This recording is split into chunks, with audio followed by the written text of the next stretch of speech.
A warning. Watch out for pride. Watch out for manipulation.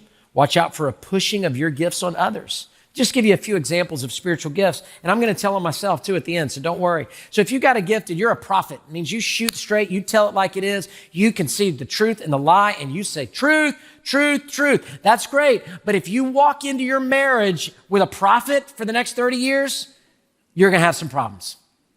You're going to have to learn how to turn it down a little bit. You can still have a great prophet gift. I'm not saying go for the lie. I'm just saying if you walk in every day and you're on prophet mode, it's going to be a little bit of a problem with your wife over a certain period of time. It's going to be a little bit of a problem with your husband, with your kids, with your workplace. So you got to understand, when are you at prophet mode? When do you need to tone it down a little bit? See? Secondly, if you are in serving mode and you're a servant, be careful that you don't do it for dysfunctional people pleasing. That you're not serving the Lord, you're actually serving the response of people.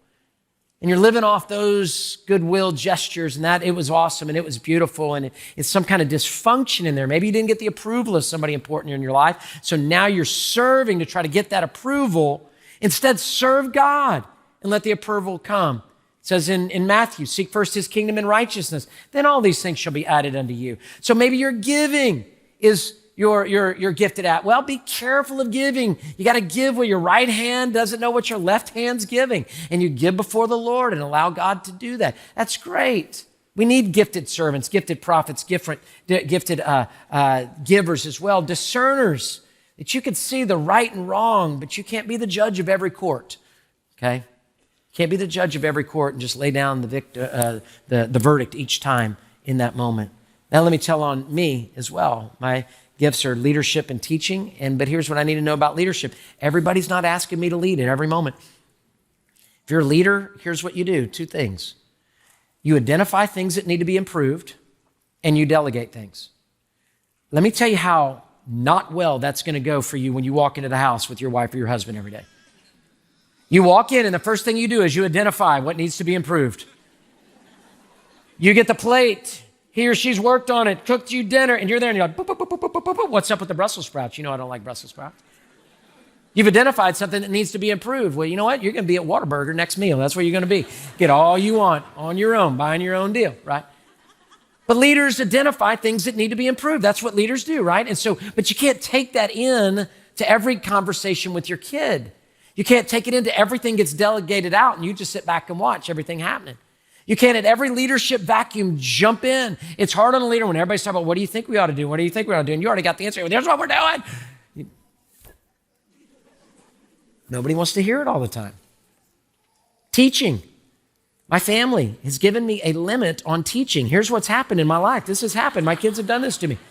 We sit down at the dinner table. We begin to talk as a family. They bring up a subject that I know something about. I maybe read a book on it, maybe watched a movie on it, watched a documentary on it, heard something about it, got to do it, something like that. So something pops up and they say, some of our friends are going to Galveston. I say, oh, Galveston, did you know in 1900 there was this storm that came through? If you read the book Isaac's Storm, it's an amazing story. They didn't even know when it was coming through, and I could see everybody's eyes just glaze over. Ever heard this phrase? You ask somebody what time it is and they tell you how to make a clock? So this is true. In my family, I have 90 seconds to teach on that subject. 90 seconds. I'm given 90 seconds at the dinner table to speak to World War II, and if they want more, they can ask for more. And I mean, it's like, boom, and I can get a lot done in 90 seconds. I want you to know. I can move in 90 seconds. But my whole life, I speak for 30 minutes, 35 minutes, sometimes 40 if I'm really rolling, cruising along uninterrupted. Who wants that at the dinner table every night? Nobody, right? So I got to pull it back a notch and get in that 90 seconds thing. So you got to have some wisdom and a warning. The second part is wisdom. So that's the warning. Watch out for your gifts. Hey, thanks for watching. To find out more about Houston's First, you can subscribe to our channel or you can go to houstonsfirst.org.